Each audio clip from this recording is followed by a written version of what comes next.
सुखवीर नाम का एक मजदूर आदमी अपनी पत्नी सुनीता और एक 10 साल के बेटे सोहन के साथ रहता था। सुखवीर बहुत ही ईमानदार और सीधा साधा आदमी था। तुम तो जानते ही हो, बरसात शुरू हो गई है।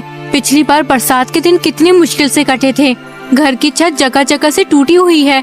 अगर तुमने इस बार भी कोई इंतजाम नहीं किया तो पहले जैसा हाल हो जाएगा। बारिश का सारा पानी घर में आएगा। तुम सही कहती हो सुनीता, पिछली बार की बरसात ने बहुत परेशान किया था। इस बार कैसे भी करके छत की मरम्मत जरूर करवानी होगी। सुनीता, मैं मालिक के पास जा रहा हूँ, वो जरूर मेरी मदद करेंगे। अगर मालिक ने पैसे दे दिए तो मैं कल ही छत की मरम्मत करवा दूंगा। इतना कहकर सुखवीर अपने मालिक के पास चला जाता है।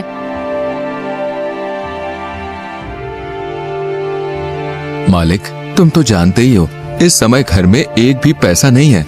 बरसात शुरू हो गई है, घर की छत जगह जगह से टूट रही है और मैंने छत की मरम्मत नहीं करवाई तो बारिश का सारा पानी घर में आएगा। पिछली बरसात में तो मैंने अपने घर का सामान अपने पड़ोसी के घर में रख दिया था, लेकिन उसने इस बार सामान रखने से मना कर दिया। अगर इस बार छत की मरम्मत नहीं करवाई तो बारिश के पानी से घर का सारा सामान खराब हो जाएगा। मालिक, मुझे थोड़े बहुत पैसे दे दीजिए, अगले महीने की तनख्वाह में काट लेना। सुखवीर, तुम्हें अच्छी तरह से पता है मैंने कभी तुम्हें किसी चीज के लिए मना नहीं किया। मैंने हर समय तुम्हारी मदद की है और तुम ये भी जानते हो कि हमारी फैक्ट्री दिन पर दिन घाटे में जा रही है। इस फैक्ट्री की वजह से मुझे बहुत नुकसान हो गया है, इसलिए मुझे ये फैक्ट्री बंद करनी होगी।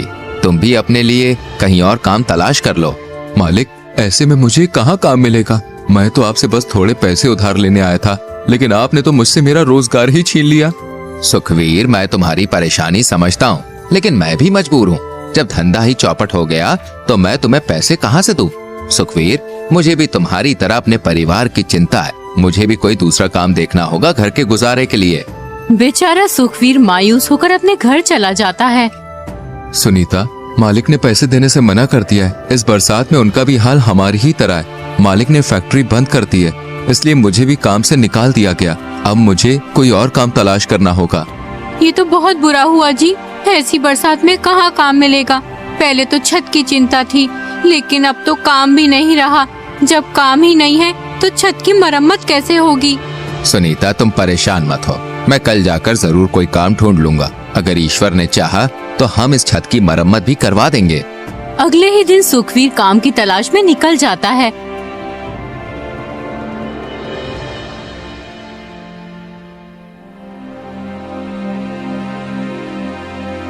उसकी नजर एक बनिए के गोदाम पर पड़ती है। उसने सोचा, यहाँ जाकर पूछना चाहिए, इस गोदाम में मुझे जरूर कोई काम मिल जाएगा। फिर सुखवीर उस गोदाम के मालिक के पास जाता है। सेठ जी, मैं काम की तलाश में हूँ, क्या आपकी दुकान पर कोई काम मिल सकता है? हमारी दुकान पर काम करने के लिए हमें मेहनती और भरोसेमंद लोगों की जरूरत होती है। तुम किस तरह से काम कर सकते हो? सेठ जी, मैंने खेतों में काम किया है और निर्माण कार्य में भी मेरे पास अच्छा अनुभव है। मैं किसी भी तरह का काम करने के लिए तैयार हूँ। कृपया करके मुझे एक मौका दे दीजिए। आपको मेरा काम बहुत पसंद आएगा। मैं बहुत मेहनत से काम करता हूँ। मेहनत से तो हर कोई काम करता है। यहाँ खेती का काम नहीं होता, बल्कि गाड़ी से बोरे उतारकर गोदाम में रखने पड़ते हैं और फिर उन बोरों को उठाकर ग्राहकों को देने होते हैं। ठीक है सेठ जी, मैं काम करने के लिए तैयार हूँ। आप मुझे बता दीजिए कि कब से आना है। फिलहाल देखो, अभी हमारे पास कोई जगह नहीं खाली है। हाँ, अगर भविष्य में कोई जगह होगी तो हम तुम्हें जरूर बता देंगे, लेकिन अभी के लिए मुझे खेद है, मैं तुम्हें कोई काम नहीं दे सकता अभी। ये सुनकर सुखवीर मायूस हो जाता है और फिर वहाँ से चला जाता है। उसके बाद सुखवीर जगह जगह काम ढूंढने लगता है। काम की तलाश में उसे सुबह से शाम हो जाती है, लेकिन सुखवीर को कहीं भी काम नहीं मिलता। इसलिए वो सोचता है, पूरा दिन हो गया लेकिन कोई काम नहीं मिला। मैं सुनीता से कितने विश्वास से कहकर आया था कि आज जरूर छत की मरम्मत का इंतजाम कर दूंगा, लेकिन अब तो घर में कुछ राशन भी नहीं बचा है, नौकरी भी चली गई। हे ईश्वर, मेरी मदद कर। बेचारी सुनीता मेरी वजह से कितना कष्ट सह रही है।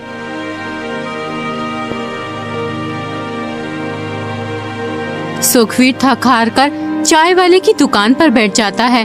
तभी सुखवीर से एक आदमी कहता है, आज अखबार में आया है कि इस बार बहुत बारिश होगी, लगभग 1 महीने तक लगातार, और बाढ़ आने का खतरा भी है। भाई, कैसी बातें कर रहे हो? ईश्वर न करे ऐसा हो। अगर 1 महीने लगातार बारिश होगी तो किसान और गरीब लोग कैसे जिएंगे? बारिश की वजह से सारी फसलें मर जाएंगी और गरीब लोग का कारोबार बंद हो जाएगा। अरे भाई, जो अखबार में लिखा है मैं तो बस वही बता रहा हूँ तुम्हें। अरे अखबार वाले तो कुछ भी उल्टा सीधा छाप देते हैं जिससे अखबार ज्यादा बिके। मैं तुम्हें लिख के देता हूँ, ऐसा कुछ नहीं होने वाला। अरे होगा वो जो ईश्वर चाहता है। पिछली बार अखबार में छपा था कि इस बार बिल्कुल भी बारिश नहीं होगी, लेकिन हुआ उसका उल्टा। पिछली बार कितनी बारिश हुई थी, अरे मेरी दुकान भी चूने लगी थी। इसलिए अखबार में छपी बातों पे ध्यान मत दिया करो। मुझे लगता है तुम सही कह रहे हो, हमें अखबार की बातों पर विश्वास नहीं करना चाहिए, लेकिन हाँ, हमें होशियार रहना चाहिए ताकि अगर कोई समस्या आए तो हम तैयार रहें। सुखवीर को इन दोनों आदमियों की बातें अजीब लगती हैं, इसलिए वो वहाँ से उठकर आता है। वो अपनी पत्नी से कहता है, सुनीता, मैंने हर जगह काम तलाश किया लेकिन कहीं भी मुझे काम नहीं मिला। अब तुम ही बताओ मैं क्या करूं? अब तो घर का राशन भी खत्म हो गया है और सुबह से सोहन की तबीयत भी बहुत खराब हो रही है। उसका सारा शरीर गर्म हो रहा है। मुझे लगता है उसे बुखार है। तुम उसके लिए दवाई ले आओ। लेकिन सुनीता, मेरे पास तो एक पैसा भी नहीं है, फिर मैं सोहन के लिए दवाई कहाँ से लाऊं? कुछ ही देर में सोहन की तबीयत बहुत ज्यादा खराब हो जाती है। सुखवीर, अगर सोहन को इलाज नहीं मिला तो उसकी हालत और बिगड़ सकती है। तुम्हें जल्दी कुछ करना होगा। मैं जानता हूँ सुनीता, लेकिन मेरे पास एक भी रुपया नहीं है। ऐसे में सोहन के लिए दवाई कहाँ से लाऊं? तुम एक काम करो, हम मुकेश के घर चलते हैं, वो मेरी मदद जरूर करेगा। दोनों मुकेश के घर की ओर चल पड़ते हैं। सुखवीर जोर जोर से मुकेश का दरवाजा खटखटाने लगता है। जैसे ही मुकेश घर से बाहर आता है तो सुखवीर मुकेश से कहता है, मुकेश भाई, मेरा बेटा सोहन बहुत बीमार है। अगर उसे जल्दी से कोई इलाज नहीं मिला तो उसकी हालत बहुत ज्यादा बिगड़ जाएगी। तो मुझे थोड़े से पैसे उधार दे दो, मैं तुम्हारा एहसान जिंदगी भर नहीं भूलूंगा। सुखवीर, मैं तुम्हारी पीड़ा समझ सकता हूँ भाई, लेकिन देखो मेरे हालात भी कोई अच्छे नहीं है। अरे घर के बहुत खर्चे हैं, बच्चों के भी खर्चे हैं और कमाई उतनी है नहीं जितने खर्चे हैं। इसलिए देखो भाई, मैं तुम्हारी मदद नहीं कर सकता। हो सके तो मुझे माफ कर देना सुखवीर। अगर मेरे पास पैसे होते तो मैं तुम्हारी मदद जरूर करता। मुझे इस बात का बहुत दुख है कि मैं तुम्हारी इस परेशानी में मदद नहीं कर पा रहा हूँ, लेकिन भाई मैं भी मजबूर हूँ। मुकेश भाई, ये केवल पैसे की बात नहीं है, ये मेरे बेटे के जीवन का सवाल है। क्या तुम वाकई मेरी इस गंभीर स्थिति में मेरी सहायता नहीं कर सकते? क्या मेरे बेटे की जिंदगी तुम्हारी दया और सहायता के लायक नहीं है? सुखवीर, मेरी बात को समझने की कोशिश करो। मैं सचमुच तुम्हारी मदद करना चाहता हूँ, लेकिन मेरे खुद के हालात इस समय सही नहीं है। मुझे पूरी उम्मीद है कि कोई ना कोई तुम्हारी मदद जरूर करेगा। इतना कहकर मुकेश घर के अंदर चला जाता है। मुकेश की पत्नी मुकेश से कहती है, कौन था दरवाजे पर जो इतनी जोर जोर से किवाड़ पीट रहा था? अरे मेरा दोस्त सुखवीर था। उसका बेटा सोहन बहुत ज्यादा बीमार है।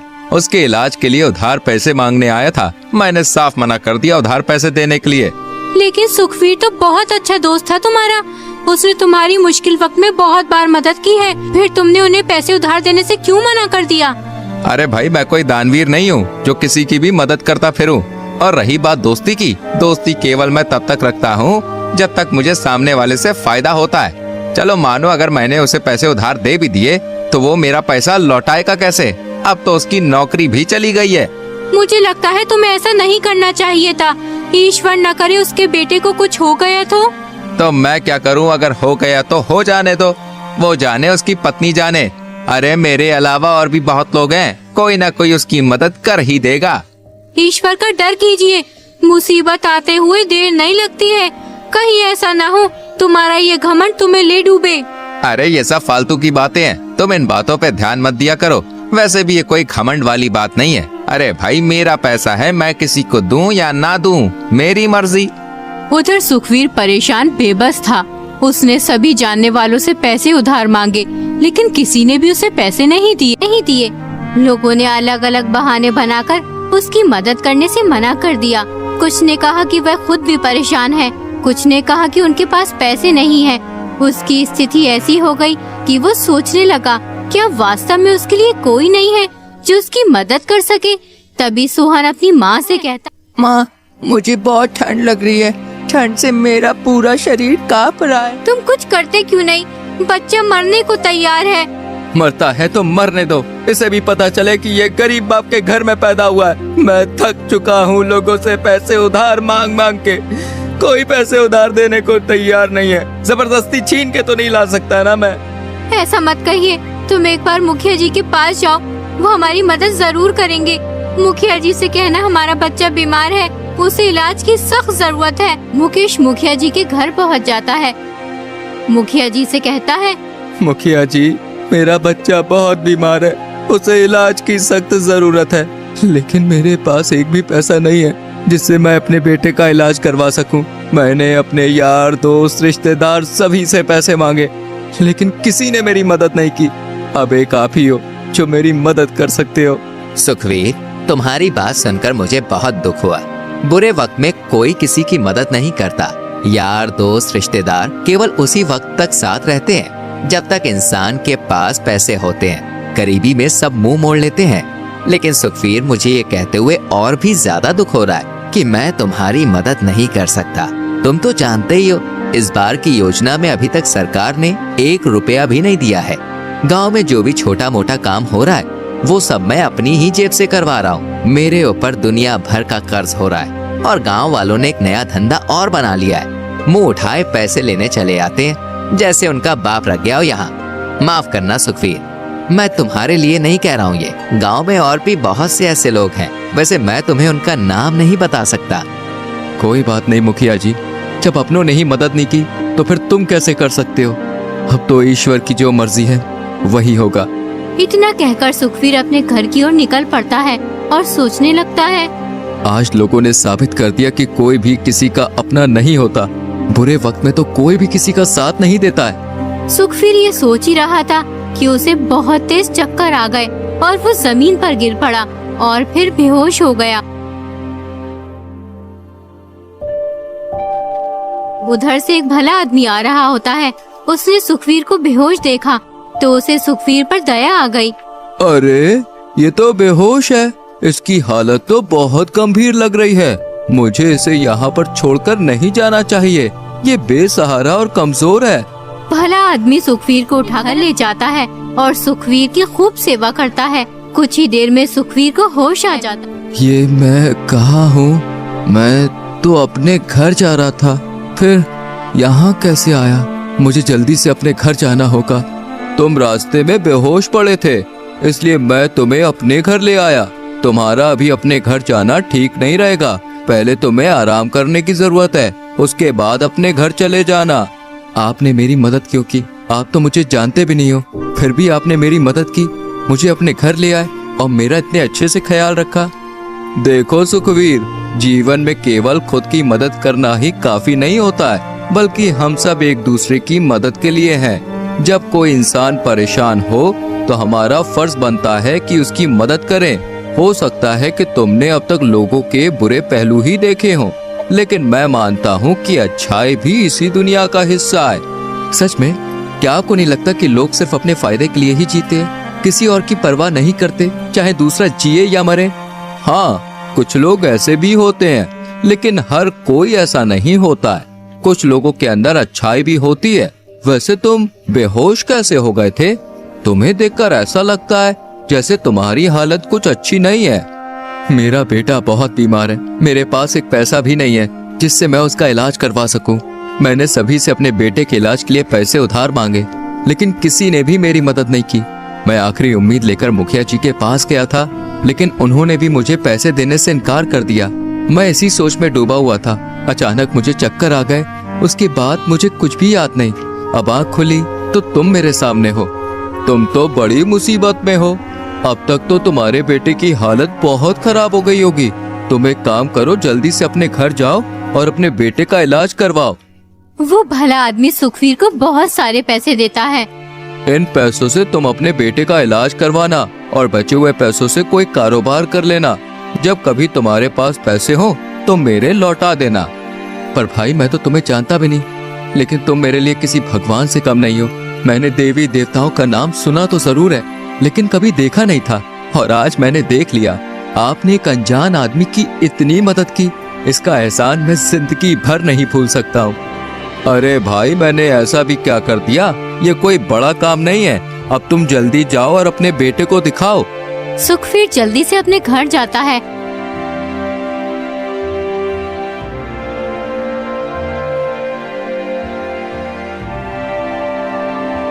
और अपने बेटे का इलाज करवाता है। कुछ ही दिनों में सुखवीर का बेटा ठीक हो जाता है।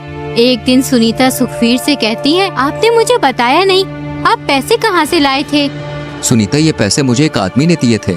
मैं तो उसे जानता भी नहीं कि वो कौन था, लेकिन मेरे लिए किसी भगवान से कम नहीं था। मैंने उससे उसका नाम पूछा, लेकिन उसने मुझे नाम बताने से इनकार कर दिया। मैं उसे जंगल में बेहोशी की हालत में मिला था। उसने मुझसे कहा था कि कुछ पैसों से अपने बच्चे का इलाज करवा लेना और बचे हुए पैसों से कोई कारोबार कर लेना। तुम सही कहते हो, वो आदमी हमारे लिए किसी भगवान से कम नहीं है। सुनीता, अभी मेरे पास बहुत पैसे बचे हुए हैं। मैं सोच रहा हूँ कि इन पैसों से कोई काम शुरू कर लेता हूँ, लेकिन मेरे समझ में नहीं आ रहा कि मैं क्या काम शुरू करूँ। मैं तो कहती हूँ एक दुकान खोल लेते हैं जिसमें हम गोभी के पराठे बेचा करेंगे। तुम तो जानते ही हो मैं कितने स्वादिष्ट गोभी के पराठे बनाती हूँ। तुम सही कहती हो सुनीता, गोभी के पराठे हर आदमी को पसंद है। मैं अभी बाजार से जाकर सामान ले आता हूँ। कल से हम गोभी के पराठे बेचना शुरू कर देंगे। सुखवीर बाजार जाकर पराठे बनाने का सामान ले आता है और फिर वो अगले ही दिन गोभी के पराठे बेचना शुरू कर देते हैं। अरे भैया सुखवीर, गोभी के पराठे बेचने शुरू कर दिए। खुशबू तो बहुत बढ़िया आ रही है। चलो एक पराठा खिलाओ, देखो तो सही पराठे कैसे बने हैं। हाँ हाँ, क्यों नहीं भाई, मैं तुम्हें अभी गोभी का पराठा देता हूँ। ये लो भैया, गोभी का पराठा जल्दी से खा कर तो बताओ कैसा बना है। तुम मेरे पहले ग्राहक हो। जैसे ही वो आदमी गोभी का पराठा खाता है तो खाता ही रह जाता है। उसे गोभी के पराठे इतने अच्छे लगते हैं कि वो 4 पराठे खा जाता है। अरे भाई जी, क्या मिला दिया पराठों में? पेट तो भर गया लेकिन मन नहीं भर रहा। ऐसा मन करता है कि 2-3 पराठे और खा लूं, लेकिन मैं खाऊंगा नहीं। कहीं पता चले मजे मजे में पेट खराब हो जाए, उल्टे लेने के देने पड़ जाएं। कुछ ही दिनों में सुखवीर के गोभी के पराठे बहुत ही फेमस हो जाते हैं। दूर दूर से लोग उसके पराठे खाने आने लगते हैं। ये बात गांव के सरपंच के कानों तक पहुंच जाती है तो वो तुरंत सुखवीर की दुकान पर चला। अरे वाह सुखवीर, बहुत बड़ी दुकान खोल ली। अभी तो कुछ दिनों पहले लोगों से पैसे उधार मांगता फिर रहा था। एकदम इतने सारे पैसे कहाँ से आ गए तेरे पास जो इतनी बड़ी दुकान खोल ली? मुखिया जी, सब ईश्वर की देन है। उसके घर में देर है अंधेर नहीं, हर किसी का ख्याल रखता है वो।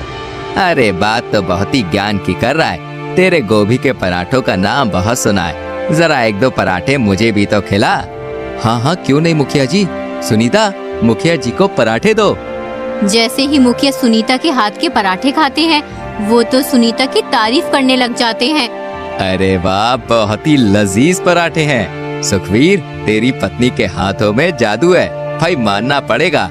ऐसे पराठे मैंने अपने जीवन में कभी नहीं खाए। अच्छा भाई, मैं अब चलता हूँ। तुम्हारे पराठों के कितने रुपए हो गए? अरे मुखिया जी, कैसी बातें करते हो, हम आपसे पैसे कैसे ले सकते हैं? क्यों भाई, तुम मुझसे पैसे क्यों नहीं ले सकते? ये तुम्हारा काम है। काम में यारी दोस्ती नहीं होती। अगर गधा घास से यारी करेगा तो खाएगा क्या? लेकिन मुझे एक बात का बहुत दुख है कि उस दिन मैं तुम्हारी मदद नहीं कर पाया। उसके लिए मुझे माफ कर देना मेरे भाई। मुखिया सुखवीर को पैसे देकर चला जाता है। यूं ही कुछ दिन गुजर जाते हैं। एक दिन जब सुखवीर अपने घर होता है तो उसका दोस्त मुकेश आता है। सुखवीर, तुम्हारी भाभी की तबीयत बहुत खराब है। घर में एक पैसा भी नहीं है जिससे मैं उसकी दवाई ला सकूं। तुम ही हो जो इस मुश्किल वक्त में मेरी मदद कर सकते हो। मुकेश भाई, तुम परेशान मत हो, मैं तुम्हें अभी पैसे दे देता हूँ। सुखवीर मुकेश को पैसे दे देता है। मुकेश ने तो ये सोचा था जैसे मैंने उसे पैसे उधार नहीं दिए थे, सुखवीर भी मुझे पैसे उधार नहीं देगा। लेकिन सुखवीर ऐसा नहीं था। उसके घर जो भी मदद के लिए आता था वो सभी की मदद करता था। ये सब देखकर मुकेश को अपनी गलती का एहसास होता है। वो सुखवीर से कहता है, आज मुझे सच्ची दोस्ती की ताकत का एहसास हुआ है। जब तुम्हारी आर्थिक स्थिति कमजोर थी, मैंने तुम्हारे सामने अपने पैसे का दिखावा किया और तुम्हारे हालात का मजाक बनाया। मेरे घमंड और अहंकार ने मुझे अंधा कर दिया था कि मैंने तुम्हारी मदद करने से इनकार कर दिया। लेकिन अब समय ने मुझे एक बड़ा सबक सिखाया है। मैंने देखा कि पैसे, ऐशो आराम की दुनिया कितनी छोटी और अस्थायी है। सच्ची दोस्ती और मानवता की अहमियत कहीं अधिक है। मुझे अपनी गलती का एहसास है, कृपया मुझे माफ कर दो सुखवीर। अरे भाई मुकेश, इसमें माफी की कोई बात नहीं है। मैंने जो किया ये तो मेरा फर्ज था। सच्ची दोस्ती और इंसानियत का मतलब ही यही होता है कि हम एक दूसरे के कठिन समय में साथ दें और एक दूसरे की मदद करें। तुम्हारे प्रति मेरी जिम्मेदारी थी और मैंने वो निभाई। तुम्हें अपनी गलती का एहसास हो गया, ये सबसे बड़ी बात है। ये समझना कि पैसे और ऐशो आराम की दुनिया की तुलना में सच्ची दोस्ती और मानवता की अहमियत कहीं ज्यादा है। यही तो असली माफी है। इसलिए मैं तुम्हें दिल से माफ करता हूँ और यही सबसे बड़ी सजा भी है कि तुम्हें ये समझ में आ गया। अरे भाई, अब तुम जल्दी जाओ और ख्याल रखो। मुकेश अपने घर चला जाता है। सुखवीर अपनी पत्नी से कहता है, हमारे पास जमा पूंजी तो अच्छी खासी हो गई है और हमारा काम भी अच्छा चल रहा है। ईश्वर की दुआ से सब बढ़िया है। मैं सोच रहा था कि क्यों ना मैं उस भले आदमी के उधार पैसे उसे दे आऊं। तुम सही सोच रहे हो। उस भले आदमी ने इतने कठिन समय में हमारी मदद की थी, उसी की वजह से आज हम यहाँ तक पहुँचे हैं। अब तुम उसके पैसे लौटा आओ। सुखवीर उस भले आदमी के पैसे वापस करने के लिए निकल जाता है। जब सुख घर पहुँचता है तो उसे वो भला आदमी नहीं मिलता है, उसे एक दूसरा आदमी मिलता है। सुखवीर उससे कहता है, अरे भाई, यहाँ पर पहले एक आदमी रहता था, मुझे उसी से मिलना है। कौन आदमी? नाम क्या है उसका? उसका नाम तो मुझे नहीं पता, लेकिन वो बहुत ही दयालु था। अरे यहाँ ऐसा कोई आदमी नहीं रहता है। पिछले 20 साल से इस घर में तो मैं रह रहा हूँ। अरे मुझे पूरा याद है, वो आदमी मुझे इसी घर में लेकर आया था। मैं इस घर में लगभग 3 घंटे रुका था। अरे क्यों फिजूल की बातों से मेरा समय खराब कर रहे हो? कितनी बार बताऊं कि यहाँ मेरे सिवा और कोई नहीं रहता है। अब यहाँ से जाओ और मुझे काम करने दो। फिर अपने घर की ओर निकल पड़ता है। घर पहुंचकर वो अपनी पत्नी से कहता है, सुनीता, आज मुझे बहुत ही अजीब स्थिति का सामना करना पड़ा। उस घर में जहाँ वो मुझे भला आदमी लेकर गया था ना, वहाँ मुझे वो नहीं मिला, बल्कि मुझे एक बिल्कुल अलग व्यक्ति मिला। उसने कहा कि वो 20 साल से उस घर में रह रहा है, उसके अलावा वहाँ और कोई नहीं रहता। क्या तुम पूरी यकीन से कह सकते हो वो भला आदमी तुम्हें उसी घर में ले गया था? अरे हाँ, मुझे पूरी तरह से यकीन है। उस घर की पहचान मेरे दिमाग में गहरी बैठी हुई है। वो आदमी मुझे उसी घर में ले गया था और मैं वहाँ पर करीब 3 घंटे तक रुका था। लेकिन आज जब मैं उस घर में जाकर उस आदमी को खोजने लगा तो मुझे एक अलग ही व्यक्ति मिला। उसने बहुत ही जोर देकर कहा कि वो 20 साल से वहाँ पर रह रहा है और उसके अलावा वहाँ कोई नहीं रहता। मुझे लगता है कि ईश्वर ने हमारी मदद एक रहस्यमय तरीके से की है। तुम्हारी ईमानदारी और अच्छाई की वजह से ही हमें वो मदद मिली थी। उसके बाद सुखवीर जरूरतमंदों की खूब मदद करने लगता है। कुछ ही दिनों में वो एक बड़ा सा घर बना लेता है और फिर खुशी खुशी अपने परिवार के साथ रहने लगता है।